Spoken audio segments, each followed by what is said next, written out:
Hello guys, അങ്ങനെ നമ്മുടെ ജിത്തു എന്ന ഷിപ്പിന്റെ കോഴ്സ് പഠിക്കാൻ വേണ്ടി ചെന്നൈയിലേക്ക് പോകണുണ്ട് ഗൈസ്. സൽമാൻ രാവിലെ ജോലിക്ക് പോയിട്ട് തന്നെ നമ്മ രാവിലെ ഒരു ഓട്ടോ പിടിച്ച് നേരെ മാലപ്പുറത്തേക്ക് വിട്ടു. അവിടെ ചെന്നത് നല്ല ബെസ്റ്റ് ടൈമിലാണ് നമ്മൾ എത്തിയത്. എല്ലാവരും ഫുഡ് കഴിക്കാനായിട്ട് ഇരിക്കണായിരുന്നിട്ടാ. ഞാൻ വീഡിയോ എടുക്കണപ്പോഴത്തേക്ക് അമ്മച്ചി അയ്യോ എന്നെ എടുക്കണ്ടെന്ന് പറയാനാണ് കാണുന്നത്. അങ്ങനെ സരിതാരുടെ സ്പെഷ്യൽ ഫുഡൊക്കെ കൂട്ടി നമ്മ എല്ലാവരും കൂടി ഒരുമിച്ച് ഫുഡ് കഴിച്ചിട്ട് ഇട ദിവസം കൊണ്ട് തന്നെ എല്ലാവരും ജോലിക്ക് പോയിക്കണായിരുന്നു. ചിക്കൻ കറിയും ബീൻസും മീൻ അച്ചാറും കൂട്ടി ഒരു പിടി പിടിച്ച് മക്കളെ നമ്മുടെ കുട്ടിപ്പട്ടാളങ്ങളൊക്കെ വെയിറ്റ് ചെയ്ത് ചുന്നം നിൽക്കണായിരുന്നിട്ടാ.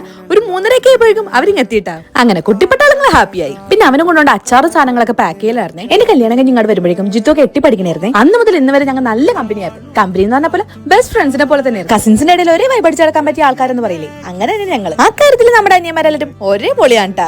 അങ്ങനെ രാത്രി ആയപ്പോഴേക്കും സൽമാന്റെ വക കുഴിമന്തി വാങ്ങിച്ച് പിന്നെ എല്ലാവരും മാക്ക തീറ്റിയായിരുന്നു. ഫുഡ് കഴിഞ്ഞ് നേരെ റെസ്റ്റ് എടുത്ത് കുറച്ചേരം എല്ലാവരും വർത്താനൊക്കെ പറഞ്ഞിരിക്കണായിരുന്നേ. പിന്നെ പോകേണ്ട സമയമായപ്പോഴേക്കും ജോലൊക്കെ വിങ്ങിപ്പൊട്ടി നിൽക്കണായിരുന്നു. പിന്നെ എല്ലാ സാധനങ്ങളും പാക്ക് ചെയ്ത് നേരെ കാറിലോട്ട് എടുത്ത് വെച്ച് അങ്ങനെ ഇറങ്ങാറായപ്പോഴത്തേക്ക് എല്ലാവരും കൂടെ അങ്ങോട്ട് പ്രാർത്ഥനയൊക്കെ കത്തിച്ച് ഒട്ടും സമയങ്ങളാണ്ട് പിന്നെ ഇറങ്ങിയിട്ടാ. അവൻ ഇറങ്ങാറായപ്പോഴേക്കും എല്ലാവർക്കും നല്ല രീതിയിൽ സങ്കടമായിട്ട് പിന്നെ നമ്മൾ നേരെ നോർത്ത് റെയിൽവേ സ്റ്റേഷനിലേക്ക് വെച്ച് പിടിച്ചു. പോയപ്പോഴേക്കും നമ്മൾ എല്ലാവരും കൂടെ പള്ളി കയറി നേർച്ചയ്ക്ക് ഇട്ടിട്ടാണ് പോയത്. അങ്ങനെ 1:30 ട്രെയിൻ നമ്മൾ വളരെ നേരത്തെത്തി. പിന്നെ എല്ലാവരും കൂടെ കുറച്ചിരുന്ന തമാശയും കാര്യങ്ങളൊക്കെ പറഞ്ഞിരുന്നു. അങ്ങനെ 6 മാസത്തെ ഇടവേളയ്ക്ക് ശേഷം വീണ്ടും പാക്കലാന്ന് പറഞ്ഞ് അവൻ എല്ലാവരും കൂടെ യാത്രയായി. അങ്ങനെ ഒരു ഡ്രീംസ് ഒക്കെ അച്ചീവ് ചെയ്യാൻ പറ്റട്ടെ. Happy journey Jithu.